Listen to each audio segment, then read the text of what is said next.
Welcome to Let's Talk Football with me, Chris. And me, Richard. The podcast bringing you the latest in football news. Every week we discuss all the big talking points from the world of football and preview all the action in the week to come. In this week's podcast, Arsenal maintain their place at the top of the table as they pass another tough test by beating Chelsea at the Bridge.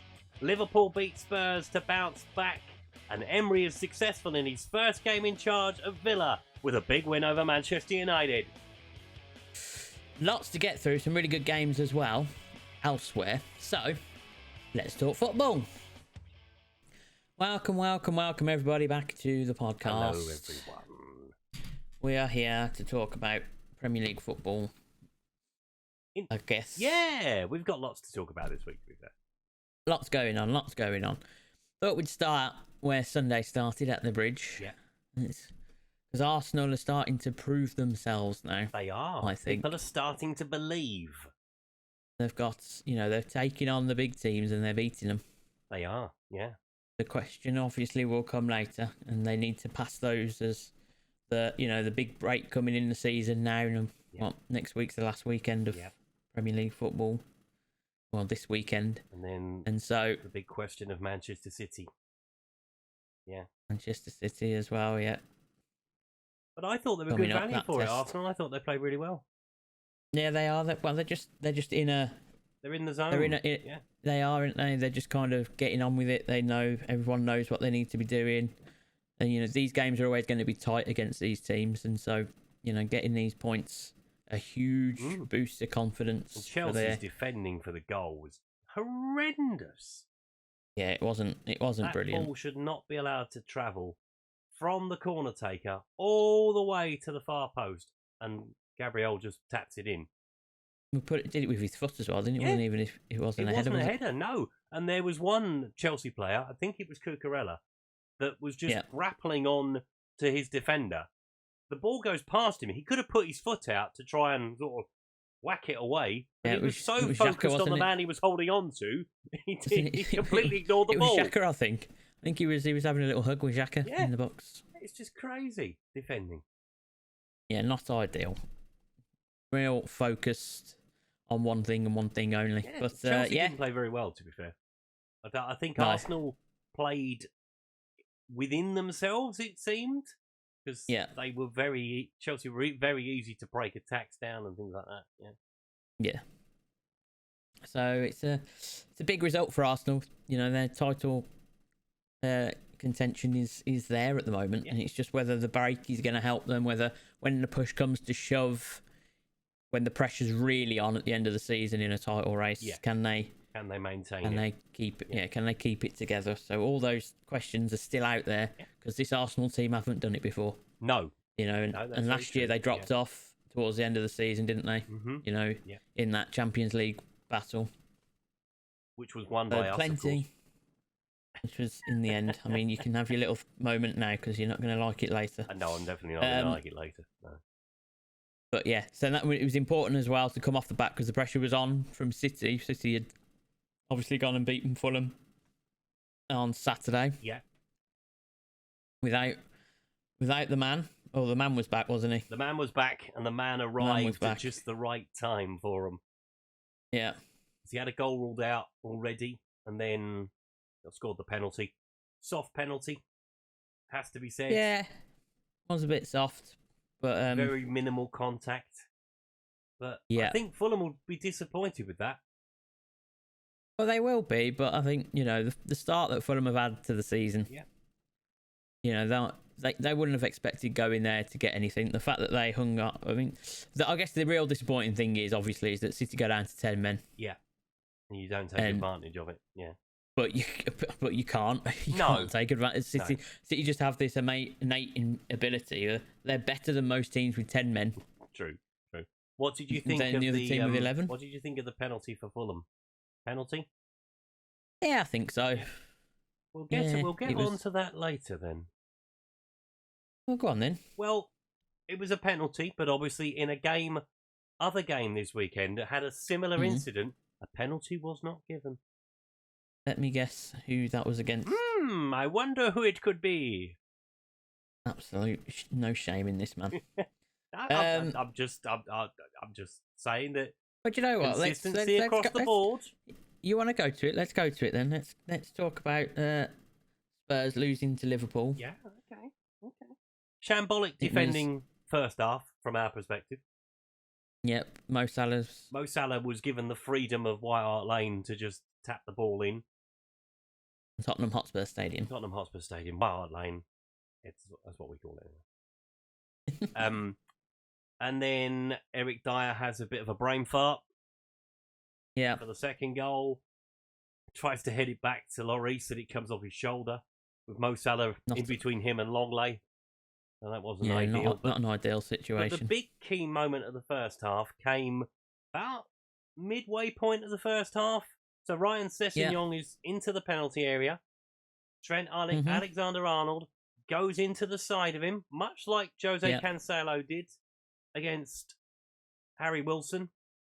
Yeah. And Andy Madley said no. Oh, no. So what was the difference? What's the difference between the two things? Nothing. I don't know. Well, there you go. Consistency is everything, I guess. There was no difference between the two challenges. They were both from sort of with elbow into the back of him. Gary Neville said on the commentary that it was a soft one. Yeah. Okay, but it's still a foul, right? In an outfield position outside the penalty area, that is given as a foul. Oh, yeah. Yeah, absolutely. So, yeah. Well, obviously, we get back into it, but we huffed and puffed and we couldn't find our way through. We were unlucky, to be fair, not to get something in the end. But yeah, we can't keep giving teams a 2-goal head start. It's ridiculous. The Spurs in the first half. I'd like to see some stats for that. It was just abject. I think was probably the best way I would describe it. I mean, the whole season, like, because I feel like you're bad in the first half of every single game I've ever seen you play. Yeah. It was the same against Marseille in the Champions League. The week. Yeah. I think it's been similar all season. Bournemouth the week before. Yeah. Yeah. Went to first half dreadful. But every second week. half amazing. So can we just have the consistency throughout the game? I think that would be what I'll be looking for. I'm pretty sure every team you go up against would love you to be as consistent you are in the first half in the second half. Yeah. Obviously, Kulusevski's back. Thank the Lord that Kulusevski is back. Yeah, it's going to be a big boost. Yeah. Obviously, Richarlison's on his way back as well. Son's, they reckon he's going to make the World Cup, but only just with his fractured eye socket. Probably won't be back. So, he'll probably be wearing a mask, I imagine. For the World Cup, definitely. But we won't be seeing him before that. No.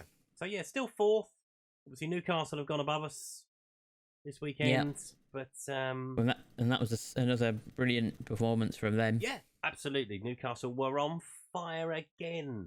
Oh, I know. Almiron is the man at the minute. They are battering teams. They're not just beating teams; they're battering them.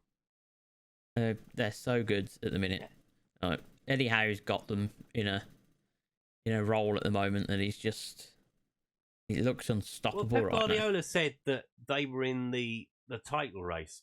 I don't disagree with him at this point. Yeah, but I think when right now they're in good form. I don't see them being a consistent threat for the whole season, to be honest. Maybe not, but certainly I think that's just a bit of. That's probably Pep being Pep. Yeah. Yeah, I don't. They are in form. Yes, are they going to be a threat? They're not going to be a threat to City and Arsenal. Probably they are going to be a threat to the rest of us who are trying to qualify for Europe. I think the top four right now. Yes, they are 100% in that race. Mm-hmm. They've got quality in their team. They've got confidence. They believe in their manager. They believe in what they're doing. The fans are behind them, like they always are up there. Yeah. So yeah, they're definitely on it, and obviously it's cost old Ralph his job. Yeah. The one that went too far, I think, considering what he's survived. Yeah, he survived a 9-0 loss to Leicester. Yeah. I was starting to think this man could survive a nuclear war. To be honest. Like Monty Python, just keeps going. Yeah. He's survived, 2, 3 9-0s, is it? Yeah. But obviously, with the position that they're in, you can see why they've want to make the change. Yeah, if they've got something else sort of lined up, I would think. But no one's apparently the man to be lined up. Yeah, but no one's really cut adrift down there still. No. So they're looking for that new manager bounce, much like Wolves are, to be fair. with the World Cup Yeah, now. Wolves need it. Get him in, Villa have had it. Place, and then Yeah, have a little look at the squad, see what you need, and then do some spending in January. Definitely. And that's what a lot of these teams are going to do. But Newcastle, say they are flying at the moment. Newcastle. Yeah, and everyone losing around them has helped. Definitely. In terms of the top four. That brings us nicely on to Aston Villa, probably, doesn't it? It does, yeah, it does. I mean, Villa were great. Yeah. Manchester United, not so much. We were all over the place. I mean, Emery's got a thing against United anyway. He seems to know what to do. I don't even think we've ever won a game against Emery. He had a good record against us when he was at Arsenal. I see a statistic that you haven't. Yeah, he had a good record against us at Arsenal. He's always, whenever we've played his teams in Europe, he's always. I don't think we've come away with wins. So he's just got this record against us. He knows. He's just finds a way what to do. Yeah. But we weren't great. I think missing Bruno Fernandes is huge. Yeah. I mean, seeing us without him was massive. Obviously, Donny van der Beek got his chance. Didn't really shine. No. But he has come back from injury. You put the caveat on there that he's just come back from an injury. But the pressure's on that lad because it's supposed to be his moment back with his manager. He keeps getting these false dawns of everyone thinks that this is the time for Donny to shine, but he just really hasn't. No, he just really hasn't over the last couple of years. But yeah, we weren't good at all, to be honest. No, it was Villa started very fast. To be fair to them. Yeah, so they got 2 early goals, didn't they, within like the first 10, 11 minutes, whatever it was. And it was we were running uphill from that point. I mean, again, much like us. He scores a goal either side at half time, one in the same goal, one for the other team. But much like us, obviously, if you give a team a 2-goal head start, you are chasing shadows from that point. Yeah, I don't know, we just leaned to lack. I don't know whether the team, because of the games, because he hasn't really rotated the squad that much. No. So, there's probably some legs out there coming up to this stage of the season. You played Sociedad Thursday, didn't you? Yeah, so we had the game in Sociedad. There was a lot of effort that went into that game. Yeah. Couldn't get the second goal there. And that's really costly, but we'll go on to that later. Yeah, so it's just one of them. Yeah, definitely. The team, I still feel overall United are moving in the right direction this year. And we look better overall. Yeah. It's just we're going to get these inconsistent performances at a team that are changing. And I think, full credit to Villa. Villa were very, very good. Yeah, and it brings me back to this game years ago when Alan Hansen said his famous line. Yeah. Can't win anything with kids. Yeah, we won't have won the league then. Our times I don't think we'll be doing that this year. No. Definitely not. Right, what else we got? We'll stick with the last game on Sunday. Palace beating West Ham. Last minute winner from Michael Elise. Yeah, it was, again, that front four at Palace have got. We talked about them before. Just have this knack. And West Ham are under a bit of pressure now, I think. Yeah, because they're performing well in Europe. They are not performing in the league at all. Yeah, they just can't seem to put it together. No. And even though they made loads of changes on Thursday, they still didn't look at the races. Yeah, something's not quite clicking for him in the league at the minute. David Moyes needs to sort that out quickly to get them back up and running properly, because there's a lot of talent in that team. You'd be expecting them to do a bit better, but some of the players just aren't quite performing at the levels they were last season. No. And the new signings haven't hit the ground running either, and it's just becoming a bit of a struggle for them bit by bit. So a lot of work to do for West Ham. Indeed. Back to Saturday then. Let's talk about what I think is the game of the weekend, which was the first game of the weekend. That was Leeds Bournemouth. Yeah, absolutely. What a cracking game of football. Yeah, the entertainment was there for all to see. Some good goals, some end-to-end stuff. Entertaining football at its greatest. All ending with Somerville getting the winner again. Yeah. He got his winner against Liverpool, and he's got another late winner again here against Bournemouth. This time at Ellen Road in front of a crowd that absolutely lost itself. Yeah, they really did. In that moment. Yeah. It was very, very, very exciting game of football. Well, I suppose when you go 3-1 down at home, you're kind of like, oh, God, here we go. Yeah. Oh no. But they've turned it around with some really good goals. They're just very, very happy Leeds fans on at the end of the day. Leeds. Yeah, and they all went in. They all went in. Yeah. Maybe does that say more about Bournemouth than Leeds? I don't know. It says more about Bournemouth in terms of they didn't kill Leeds off when they had the chance. Well, I mean, at 3-1, you might think, oh, we have killed them off. I see. You need to, away from home, you need to go for that extra goal, don't you? With that much time left in the game. At 3-1. I mean, this is coming from me as a Tottenham fan. You need to go and kill the game off. 3 is not enough. 3-1. I don't know. I think you're being harsh on that respect. I just think from a defensive point of view, defensively, they were all over the place for that last half hour. If they've conceded 4 shots on target and they've all gone in, doesn't say much for your goalkeeper. No. Sorry, Mr. Travers. Apologies, but you won't be getting a Christmas card this year. I mean, I don't get them anyway. Right. That was it. That was the best game of the weekend, but it was very, very closely followed, I think, by, I don't know really. It's a toss-up between against 2 others because I think I preferred the Forest Brentford There was game. more drama at the City Ground. Yeah. Than there was over the Wolves Brighton. Yeah. It was a very, very, very good game of football. They were both very, very good games of football. But the drama of, what was it, a 96th minute own goal? Yeah. Just about crossed the line. Obviously, the penalty incident in the first half that Dean Henderson was going on for about 20 minutes. No, what a shame. Well, you might like moaning. Yeah, it was just a very good game of football between 2 teams that were giving it 100%. Yeah, because Forest really need some points. They need to do that as well at home. Do you know what I mean? That's gonna be the make or break. Yes. Yeah. For them, but really, really good game of football. Late goal in the first half, late goal in the second half. It's good. It was very, very another exciting. place that went potty when the equaliser went in. Indeed, and obviously it keeps Forest in touch. Yeah. Would be a big point. Brentford. Yeah.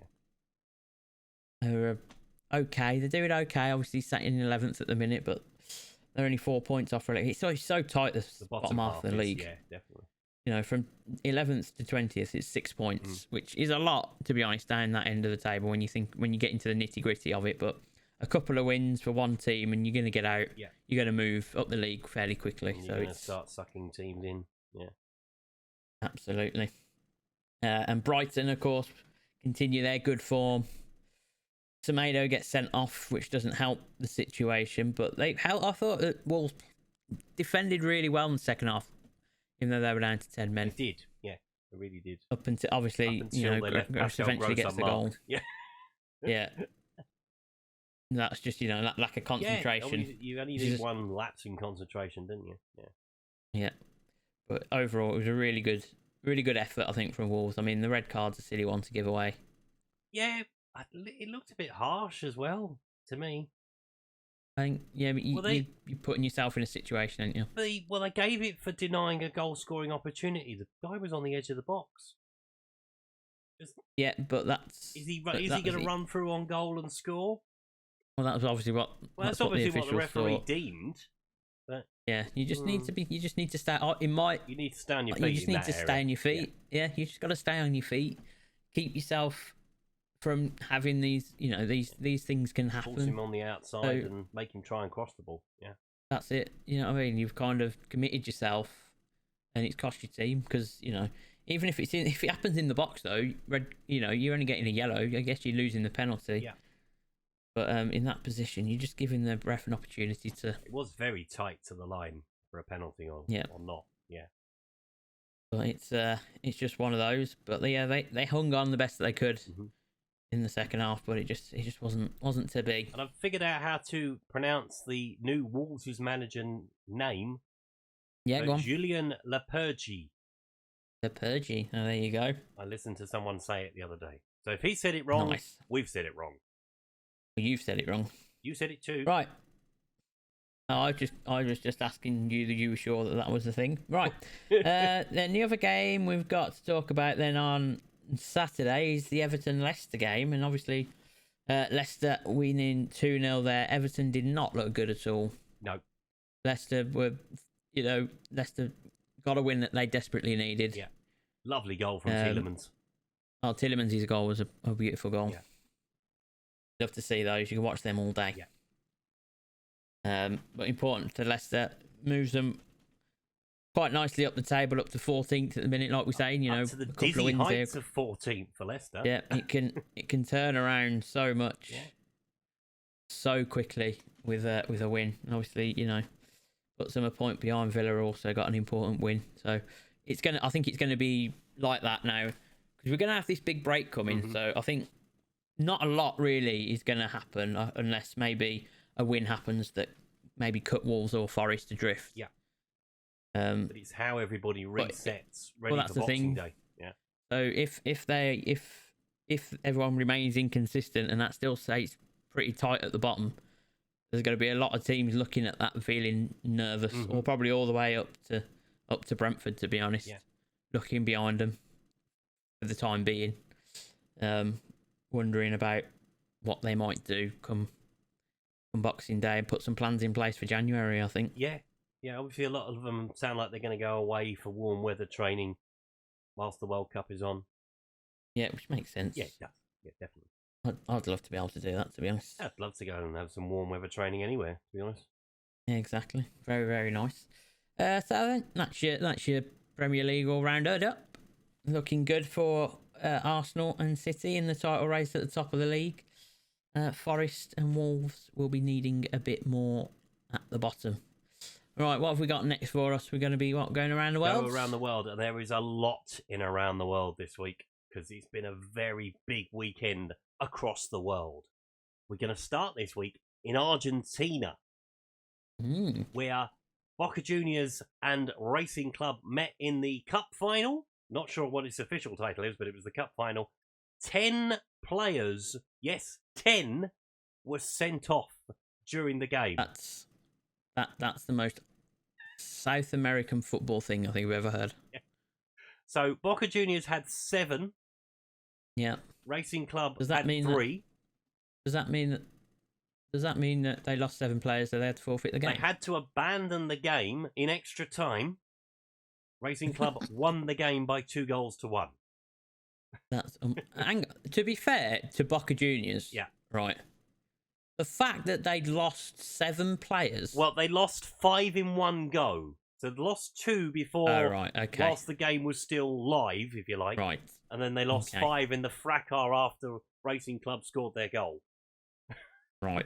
I was about to say, because if they'd held on to 2-1, having lost 7 players, that was really impressive. But no, they just started fighting. They just started fighting. It all ended in a mass brawl. And yet the referee had no choice but to abandon the game. But because it had passed the point of no return, Racing Club won. Yeah.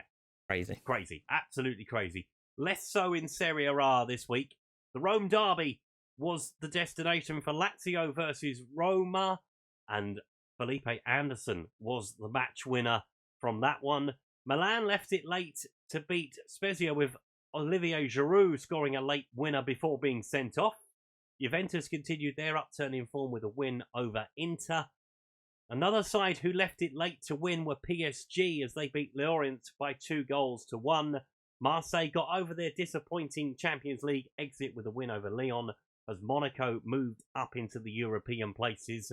In La Liga, Barcelona reached the summit after beating Almeria, whilst Real Madrid lost to Rayo Vallecano on Monday night. There was a spicy end to the Getafe and Cadiz game. It ended 0-0 but finished 9-10 after 3 late sendings off. In the WSL, it wasn't a good weekend for Manchester United there either. They were beaten by Chelsea to inflict their first league defeat of the season. Brighton, who conceded 8 last week, scored 5 this week as they narrowly got past West Ham 5-4. Arsenal, Aston Villa and Manchester City also won. Tottenham's game with Everton was postponed due to the weather. In the A-League, West Ham's United title defence continues to get worse as they lost 4-2 to Adelaide United. In the FA Cup, 6 non-league sides dispatched league opposition in round 1, including Alvechurch, who beat Cheltenham.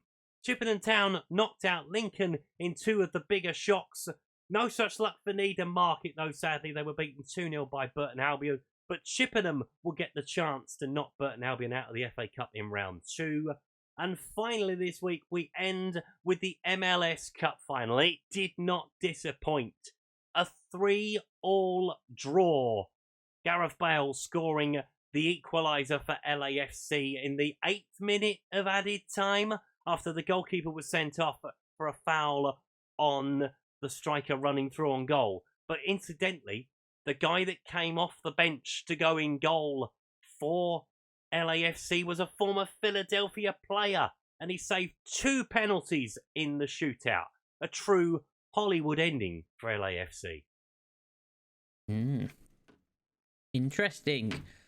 Yeah, good win. John McCarthy is his name. I forgot to name check him. John McCarthy, the Philly goalie. No, the LAFC goalie from Philly. The former Philly goalie. Yeah. Interesting. MLS.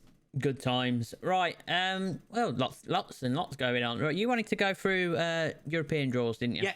So we'll take a quick look at some of them. Obviously, the ties involving English clubs and the juicier ones from the other ones. First to mention, PSG versus Bayern in the Champions League. That's going to be a huge game.